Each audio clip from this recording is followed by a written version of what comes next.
Okay, so I might lose audio because the 10 times I've done this, I lost audio. So if I lose audio, I'm going to have to do a voiceover. So I'm going to hope that this works. So this video is meant for those of you in the arthritis lecture and those of you who have questions about why we need to do an intervention, an activity, and an occupation. Certainly you can have just occupation as your intervention, but these are reasons why we have other choices for preparatory methods in order to prepare a patient for occupation. So I have CMC arthritis starting out of my thumb, and it starts out as instability, and basically let me show you actually normal. So this one's not normal, it's rehabbed. I did exercises. It actually used to be my worst thumb, and it is better than my right thumb at this point, but I can pinch with my thumb, and I keep flexion at my MCP, and you don't see a lot of movement of my metacarpal. With my right thumb, if I pinch, see this motion here of my metacarpal, and it's unstable at the CMC, and so it's sliding forward. There's a ligament here that gets stretched out in especially in women. I mean, it happens in men, but this beak ligament gets stretched out, and so I may not have actual joint arthritis exactly right now. It's hard to say because the cartilage doesn't show on an x-ray, and when the cartilage is getting damaged, you can't really tell until it gets beyond that and the joint, the bone actually starts to change. So I don't have any bony changes on x-ray, but this is a precursor to arthritis. It hurts because your joints have nerves in them, and so not just for proprioception, but actual pain receptors in your joint, and so you feel pain. Whereas we learned in another lecture that your bone itself doesn't have nerves in it. So what happens is people with extreme arthritis and their hands look deformed and painful, they are usually beyond that point, and they may not even have pain. When you still have cartilage and nerve endings, then you are going to have pain. So early stages, patients can have a beautiful x-ray and have pain, I promise. And so you can see when I pinch that my MCP doesn't stay flexed, and my metacarpal slides off the trapezium is the carpal bone that it's sitting on. So it slides off, and so surfaces that are not coated with cartilage are rubbing together, and then that's when you get some larger, I have quite a bit of areas that are enlarged, and I don't have certainly the worst thumb, but I have areas that have extra bony prominences, and so I am unable to clip my children's fingernails without caving in. Now, I physically have the strength to do it, but I don't have the stability to maintain the MCP, or again, not have my metacarpal sliding off the trapezium. And so this is something that I would like to be able to do. I'm not left-handed, so I can't I don't have the dexterity to do it, but I have the strength and stability on my left side.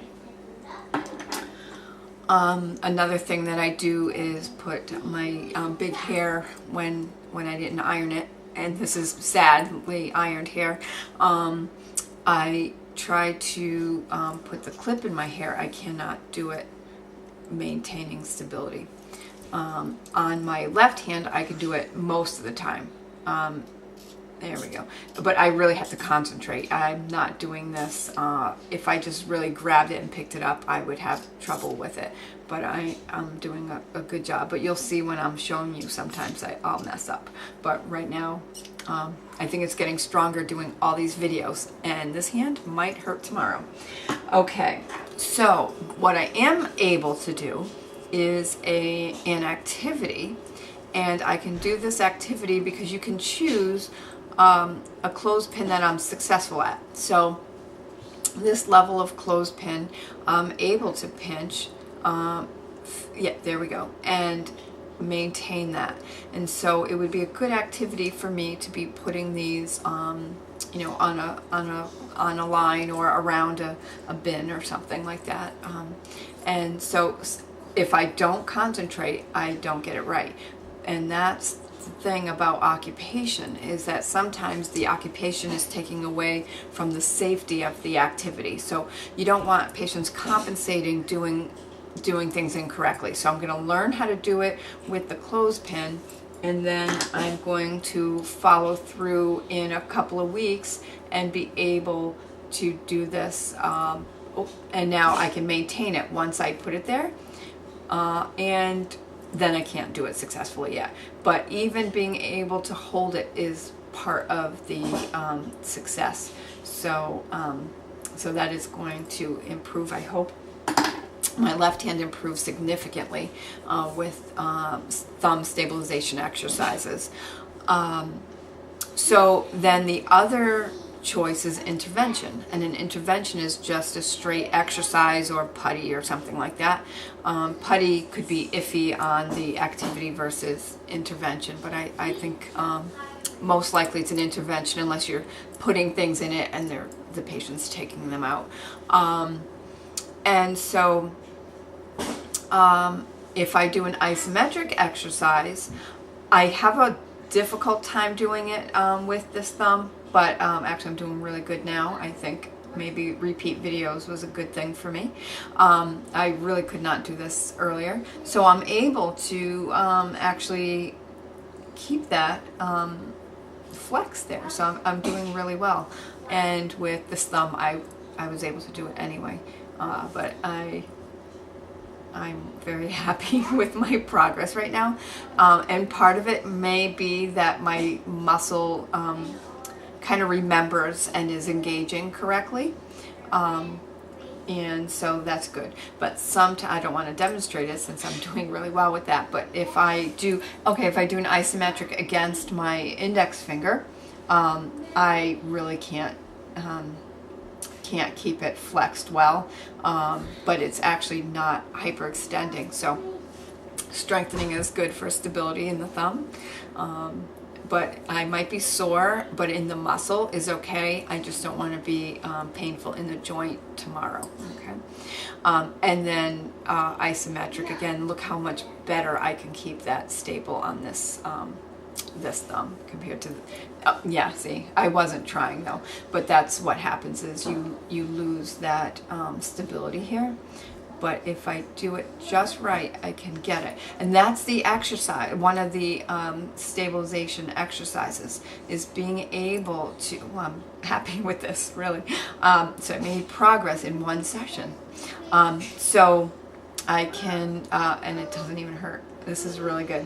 So I can actually teach the patient this exercise. It's not easy to do. But once they learn how to do it, then they can be discharged to doing it home. But because it's so vital that they do it correctly, and they may not know what the heck you're talking about when you say you want to keep that MCP flexed and keep that stability. So if they don't understand it, then they should only do those exercises in the clinic. But let's see if I'm ready for an occupation-based activity. No, so I can't do this one, but maybe tonight when I cut my kids' nails, I'll be good at it. No, so I can't do that yet. So I have thumb splints that I wear at work. I don't wear the left one at work anymore, so that's why I have it here at home. So I don't have the right one to show you, but I CMC, we call this I call it a gauntlet short opponent splint, and So it maintains my MCP flexed and gives me stabilization at the CMC right here. And this is what is taking place of the ligament, is this arch, not the strap at all, this arch of the splint. And so even with only that arch, so if my MCP was left free, and so you're going to lose less strength, so that's a more important aspect, but I still have this arch protected here, so my metacarpal can't slide off the trapezium and further damage the ligament. So if you consider these the ligament, if you're constantly pressure, it stretches out, and then your thumb moves too far, and surfaces that aren't covered with cartilage get worn down, and plus the cartilage itself wears away. And so this is the more common splint I make, but if a patient has hyperextension at the MCP, then they're going to wear the one with the MCP included. They have new splints on the market that are pre-made, and they're called a push splint, and so it pushes right in here to maintain that metacarpal on the trapezium. I think that's it. I'll talk to you later, and I hope there's audio in here so I don't have to voice